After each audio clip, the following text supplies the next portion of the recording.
Bismillahirrahmanirrahim. Assalamualaikum warahmatullahi wabarakatuh. Alhamdulillah kita dipertemukan lagi setelah kita libur Idul Fitri kemarin ya. Mudah-mudahan kita dalam keadaan sehat walafiat.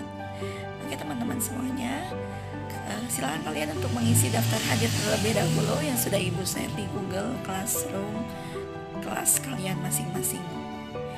Oke, pada pertemuan kita kali ini yang akan kita pelajari adalah bab terakhir di semester 2 ini, yaitu tentang sistem pertahanan tubuh atau biasa kita kenal dengan sistem imunitas atau imunologi. Baik, apa sih sebenarnya sistem kekebalan tubuh atau sistem pertahanan tubuh? Di sini ibu akan jelasin ke kalian. Yang pertama, sistem kekebalan tubuh, pertahanan tubuh atau sistem imunitas itu merupakan suatu sistem dalam tubuh yang bekerja mempertahankan serangan suatu bibit penyakit atau patogen yang masuk ke dalam tubuh. Baik, nah fungsi sistem pertahanan tubuh itu melindungi tubuh dari serangan benda asing, itu yang pertama. Benda asingnya itu berupa bibit penyakit yang masuk ke tubuh seperti virus, bakteri, protozoa, dan jamur. Kemudian yang kedua, menghancurkan jaringan dan sel mati atau rusak atau biasa disebut dengan debris sel. Ini untuk perbaikan jaringan. Yang ketiga, mengenali dan menghancurkan sel abnormal. Contohnya adalah sel kanker atau sel tumor. Kemudian yang terakhir adalah menyingkirkan sel-sel yang sudah rusak akibat suatu penyakit atau cedera. Baik teman-teman semuanya, jenis-jenis dari pertahanan tubuh itu dibedakan menjadi dua macam. Yang pertama itu ada pertahanan tubuh non-spesifik, yang kedua ada pertahanan tubuh spesifik. Beberapa lapis pertahanan tubuh terhadap penyakit, ya, tadi udah dijelasin adanya pertahanan tubuh non-spesifik. Nah, dari pertahanan tubuh non-spesifik ini memiliki dua pertahanan. Pertahanan pertama itu dimulai dari kulit, membran mukosa, cairan sekresi dari kulit dan membran mukosa. Kemudian kalau pertahanan kedua itu terdiri dari inflamasi, sel-sel fagosit, protein antimikrobia. Pertahanan tubuh spesifik atau pertahanan yang ketiga itu adanya limfosit dan juga antibodi. Kemudian selanjutnya yang bagian A, yaitu sistem pertahanan tubuh non-spesifik. Ini merupakan pertahanan atau imunitas bawaan sejak lahir yang berfungsi memberikan respon langsung terhadap berbagai antigen yang menyerang dari tubuh. Kemudian sistem pertahanan tubuh non-spesifik. Itu yang pertama, pertahanan yang terdapat di permukaan tubuh. Ini merupakan pertahanan pertama. Yang kedua ada pertahanan peradangan atau biasa dengan inflamasi. Kemudian ada fagositosis dan yang keempat ada protein antimikroba. Ini merupakan pertahanan kedua. Selanjutnya teman-teman semuanya, bahwa pertahanan yang terdapat di permukaan tubuh itu satu, adanya inflamasi. Inflamasi itu apa? Merupakan respon tubuh terhadap kerusakan dari jaringan, misalnya akibat tergores atau benturan keras. Fungsinya untuk apa? Mencegah infeksi menyebar ke jaringan lain serta mempercepat proses dari penyembuhan. Nah, bagian tubuh yang mengalami peradangan ini memiliki tanda-tanda sebagai berikut. Yang pertama biasanya terjadinya rasa nyeri atau biasa disebut dengan dolor. Yang kedua, adanya kemerahan. Misalkan ketika kalian jatuh, tiba-tiba badan kalian memar, ya, itu disebut juga dengan rugor. Kemudian yang ketiga, ada panas atau salor, ya. Kemudian yang keempat ada bengkak atau tumor. Yang kelima ada daya pergerakan menurun atau funsiolesia. Teman-teman semuanya bisa dilihat di gambar. Ini merupakan mekanisme pertahanan tubuh melalui inflamasi. Jadi dari gambar yang pertama, ini merupakan jaringan terluka pelepasan cairan berupa histamin. Histamin itu merupakan cairan kimia yang terdapat pada tubuh secara alamiah. Kemudian yang ke B, ini merupakan pembuluh darah membesar, fagosit atau neutrofil dan monosit bergerak menuju luka. Kemudian yang ketiga, fagosit memakan patogen sehingga sel tidak terinfeksi. Fagositosis itu apa? Nah, ini penjelasannya teman-teman, bahwa suatu mekanisme pertahanan yang dilakukan oleh sel-sel fagosit dengan jalan mencerna mikrobia atau partikel asing. Nah, dari fagosit itu dibedakan menjadi dua. Ada fagosit mononuklir, kemudian ada fagosit polimorfonuklir. Nah, dari contohnya yaitu monosit di dalam sel darah jika bermigrasi ke jaringan akan berperan sebagai makrofag. Sedangkan pada fagosit polimorfonuklir ini contohnya adalah granulasit, yaitu adanya neutrofil, eosinofil, basofil, dan sel mas. Mekanisme fagositosis itu yang pertama, pengenalan atau recognition. Yang kedua, adanya pergerakan atau sematosis. Yang ketiga, ada perlekatan atau adhesion.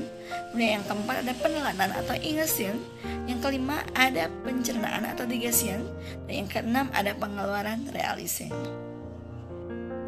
Kemudian selanjutnya ada yang namanya protein antimikroba. Ini berperan dalam sistem pertahanan tubuh non spesifik, yaitu protein complement. Nah, mekanisme penghancur bakteri oleh protein complement, kalian bisa lihat di gambar. Yang pertama, ini merupakan gambar dari bakteri, ya. Kemudian komplement ini membentuk lubang dan dinding dan membran sel bakteri. Kemudian cairan dan garam-garam masuk ke dalam sel bakteri dan sel bakteri hancur. Ini proses dari mekanisme penghancuran bakteri oleh protein komplement. Kemudian ada sistem pertahanan tubuh spesifik. Ini tuh merupakan pertahanan tubuh terhadap patogen tertentu yang masuk ke dalam tubuh. Sistem ini bekerja apabila patogen berhasil melewati sistem pertahanan tubuh non spesifik. Nah, dari sistem pertahanan tubuh non spesifik ini dibedakan menjadi dua. Yang pertama itu ada limfosit dan yang kedua ada antibodi. Dari limfosit itu terdiri dari dua juga. Yang pertama ada limfosit sel B. Teman-teman bisa lihat gambarnya. Kemudian yang kedua ada limfosit sel T. Penjelasannya dari limfosit sel B dan sel T bahwa limfosit sel B ini merupakan pembentukan dan pematangan terjadi di sumsum tulang. Jenisnya itu ada 3 macam, yaitu ada sel B plasma, yang kedua ada sel B pengingat, yang ketiga ada sel B pembelah. Nah, menahan serang virus dan bakteri yang masuk ke dalam yang masuk ke darah, ya. Kemudian ada sel T. Ini pembentukan di sumsum tulang dan pematangan. Jenisnya yaitu ada sel T pembunuh, sel T pembantu, dan juga sel T suppressor. Nah, ini berfungsi untuk melawan kuman patogen serta protista dan juga jamur yang masuk ke dalam tubuh kita. Antibodi. Nah, penjelasannya ini tuh merupakan senyawa protein yang berfungsi melawan antigen dengan cara mengikat antigen tersebut. Dari antibodi itu dibedakan menjadi beberapa macam. Ada yang dibentuk oleh tubuh ketika antigen masuk ke dalam tubuh. Apa sih antigen? Antigen itu merupakan benda asing yang masuk ke dalam tubuh. Yang kedua disebut juga imunoglobulin atau serum protein globulin. Yang ketiga ada bekerja secara spesifik untuk antigen tertentu. Contohnya antibodi cacar hanya bekerja untuk antigen cacar saja. Struktur antibodi, teman-teman bisa lihat dari gambarnya, ada yang berbentuk seperti rantai ringan, rantai berat, bahkan tempat pelekatan antigen. Itu dari segi bentuknya. Cara kerja antibodi dalam mengaktifasi antigen. Yang pertama, netralisasi atau menghalangi tempat pengikatan virus, membungkus bakteri atau opsonisasi. Yang kedua, adanya aglutinasi partikel yang mengandung antigen. Yang ketiga, adanya presepitasi atau pengendapan antigen yang dapat larut. Yang keempat, ada fiksasi komplement atau aktivitas komplement. Nah, tipe-tipe antibodi itu ada beberapa macamnya. Ada yang disebut dengan IgG, ya, ini merupakan gambarnya. Kemudian ada IgA atau biasa disebut dengan dimer. Ada IgM, pentamer, ada IgD dan juga ada IgE. Teman-teman bisa lihat dari segi gambarnya di depan kalian, ya. Nah, ini merupakan karakteristik atau definisi dari IgM itu sendiri atau dari tipe-tipe antibodi itu sendiri. Yang pertama itu ada IgM. Apa sih IgM? Nah, IgM ini pertama kali dilepaskan ke aliran darah pada saat terjadi infeksi yang pertama kali atau biasa disebut dengan respon kekebalan primer. Yang kedua itu ada IgG. Nah, IgG ini merupakan antibodi ini paling banyak terdapat di dalam darah dan diproduksi saat terjadi infeksi kedua atau respon kekebalan sekunder. IgG itu juga mengalir melalui plasenta dan memberi kekebalan pasif dan ibu kepada janin. Kemudian ada IgA. Ini merupakan antibodi IgA dapat ditemukan dalam air mata, air ludah kita, keringat kita, dan bahkan membran mukosa kita, teman-teman semuanya. Nah, IgA ini berfungsi untuk mencegah infeksi pada permukaan epitelium. IgA juga ini terdapat pada kolostrum yang berfungsi untuk mencegah kematian bayi akibat infeksi saluran pencernaan. Dan yang terakhir, yang keempat, itu ada IgD. Ini merupakan antibodi ini ditemukan pada permukaan limfosit B sebagai reseptor dan berfungsi merangsang pembentukan antibodi oleh sel B plasma. Kemudian selanjutnya ada respon kekebalan tubuh terhadap antigen. Ada yang dinamakan kekebalan humoral.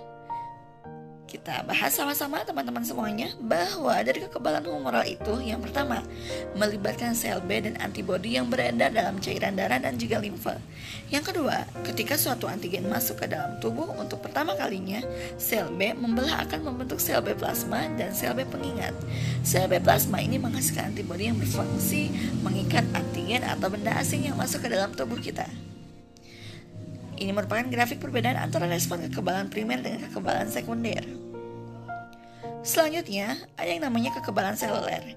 Yang pertama, ini melibatkan sel T yang bertugas menyerang sel-sel asing atau jaringan tubuh yang terinfeksi secara langsung. Kemudian yang kedua, ketika sel T membunuh kontak dengan antigen pada permukaan sel asing, sel T pembuluh akan menyerang dan menghancurkan dengan cara merusak membran sel asing. Teman-teman bisa lihat ternyata dari jenis kekebalan tubuh itu dibedakan menjadi dua macam. Yang pertama ada kekebalan aktif, yang kedua ada kekebalan pasif. Teman-teman bisa lihat di depan kalian bahwa kekebalan aktif yang dihasilkan oleh tubuh itu sendiri dibedakan menjadi dua macam. Ada yang secara alami, ada yang secara buatan. Nah, dari yang secara alami itu yang pertama diperoleh seseorang setelah sembuh dari suatu penyakit. Nah, imunitas ini dapat bersifat seumur hidup, contohnya seperti cacar dan campak, atau bersifat sementara, contohnya seperti gonore dan pneumonia. Kemudian ada yang buatan, ini diperoleh seseorang dari hasil vaksinisasi. Apa sih itu vaksinasi? Vaksinasi itu merupakan salah satu metode yang dapat digunakan dalam upaya pembentukan imun dalam tubuh atau imunisasi.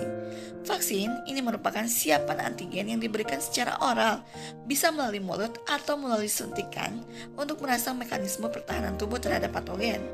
Vaksin ini dapat berupa suspensi mikroorganisme yang telah dilemahkan untuk dimatikan, dan vaksin juga dapat berupa toksoid atau ekstra antigen dari suatu patogen.